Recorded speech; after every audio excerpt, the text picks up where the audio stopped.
Hello, bonjour, and ahoy.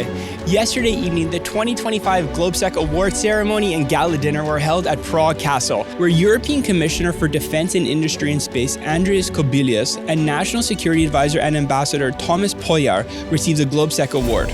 And these are the highlights from day 2. The day started with remarks from Czech Foreign Minister Jan Lipavsky, who fervently declared that the European Coalition of the Willing is a clear demonstration of European resolve to continue exerting pressure on Russia. Still on the Havel stage, a dynamo of voices, including Ukrainian Foreign Affairs Minister Andrei Sybiha, pointed out the necessity of the U.S. engagement in the achievement of a ceasefire, however expressed skepticism that lasting peace is in sight given that Russia is not putting in a serious diplomatic effort.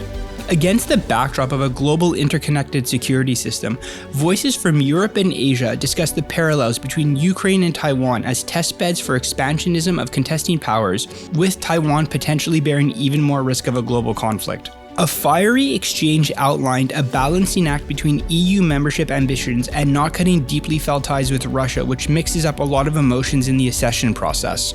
In partnership with the Baryon Investment Fund and the Deuce Project, a discussion during the side event focused on unlocking financing for defense and security industrial capabilities. Speakers explored the role of the Savings and Investments Union, EIB initiatives, and broader funding opportunities in the defense sector. Discussions highlighted key challenges including fragmented capital markets and regulatory, social, and economic barriers to increased investment. The GILF cohort dove into the crossroads of AI, economics, environment, and resilience, interconnecting forces shaping our reality in the midst of uncertainty and rising tensions. The lingering question of a European defense union was revisited against the backdrop of the GLOBSEC report launch, A Stronger Europe, Building Defense for Uncertain Times, followed by a panel that once again highlighted the urgency of quick delivery of capabilities above the protracted deliberations on where they come from and how they're financed. Never far from attention, an opinion-expanding chat featuring Armenian Prime Minister Nikolai Pashinyan about his nation's role in a shifting world charted a determined course towards normalizing relations with Azerbaijan to contribute to sustainable stability in the Caucasus.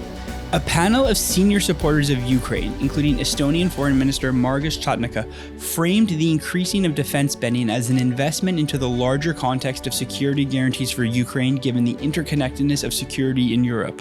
Given the overnight developments between Israel and Iran, GLOBSEC organized a rapid response panel to discuss the potential escalation ladder and fallout for global security.